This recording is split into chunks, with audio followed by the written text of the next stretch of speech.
খুব সহজে এবং চমৎকারভাবে এবং সাধারণভাবে চিকেন কষালেও যে এতটা মজা লাগে এই রেসিপিটা না করলে আসলে বুঝতেই পারতাম না।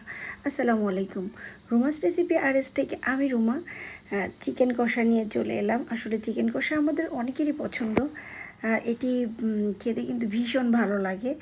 তো এই চিকেন কষাটি আমি যেভাবে করেছি সেটি আজকে দেখাবো এই রেসিপিটি। চলুন রেসিপিতে চলে যাই।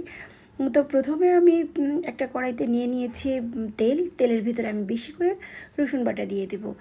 রসুন বাটা বেশি করে এই জন্যই দেবো যে চিকেন কষাতে রসুন বাটাটা দিলে কিন্তু বেশ ভালো লাগে এবং মাংসের টেস্টটা কিন্তু দ্বিগুণ বাড়িয়ে দেয় এই রসুন বাটাটা। আর দিয়ে দিচ্ছি আমি পেঁয়াজ বাটা আর আদা বাটা, কারণ আমি একটু বেশি করে দেব মশলাগুলো, এই কারণে যে মশলা বেশি দিলে যেহেতু কষাবো চিকেনটা, তো সেক্ষেত্রে আমি যদি মশলাটা একটু বেশি দিই তাহলে খেতে কিন্তু খুব ভালো লাগবে।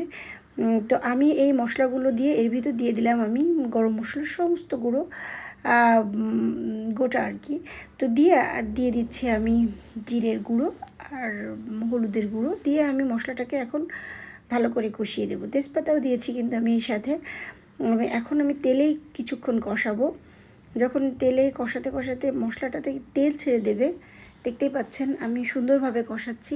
এই সময় চুলার আঁচটা মিডিয়াম রাখতে হবে, খুব বেশি জোরে দেওয়া যাবে না, তাহলে মশলাটা পুড়ে যেতে পারে। তো আমি আগে থেকেই চিকেনগুলো ধুয়ে পানি ঝরিয়ে রেখেছিলাম, আমি সেই চিকেনগুলো দিয়ে দিলাম। দিয়ে ভালো করে আমি যে কষাচ্ছি, একটু ভালো করে কষিয়ে সুন্দরভাবে নেড়ে চেড়ে যাতে করে প্রত্যেকটা মাংসের ভিতর মশলাগুলো ঢুকে যায় এবং কষানোতেই কিন্তু মাংসের টেস্ট চলে আসে। মশলাটা যত ভালোভাবে কষানো হয়ে যাবে মাংসের টেস্টটা ততটাই ভালো আসবে। তো দেখতেই পাচ্ছেন আমি পানি দিয়েও কিছুক্ষণ ঢেকে দিয়েছিলাম, সেটুকু স্কিপ হয়ে গেছে। একটু পানি দিয়ে ঢেকে দিয়ে ভালো করে কষিয়ে নিতে পারেন। আর আমি কেউ যদি ঝোল করতে চান তাহলে এর ভিতরে একটু গরম পানি আর একটু আলু দিয়ে ঝোল করলেই কিন্তু মজার ঝোল তরকারি হয়ে যাবে। তো আমি দিয়ে দিলাম কাঁচামরিচ আর শুকনো মরিচের গুঁড়ো।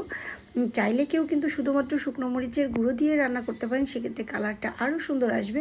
আমি শুধুমাত্র কাঁচামরিচ দিয়েই রান্না করব এবং মাংসটা যখন সুন্দরভাবে কষানো হয়ে যাবে এবং এতে তেল ছেড়ে দেবে, তখন বুঝতে হবে যে আমার মাংসটা রান্না অলমোস্ট হয়ে গেছে। তো আমি এভাবে সুন্দরভাবে কষিয়ে কষিয়ে রান্না করেছি। আর এটি কিন্তু খুব ভালো লাগে পরোটা, রুটি, ভাত, পোলাও যে কোনো কিছুর সাথে আপনি খেতে পারেন। তো এই রেসিপিটা খুব সাধারণ, কিন্তু ট্রাই করলে কিন্তু খুব ভালো লাগে খেতে। তেলে কষিয়ে আমি লাস্টের দিকে আরেকটু আমি ঢেকে দেব এবং হয়ে যাবে almost. Thanks for watching. Allah Hafiz.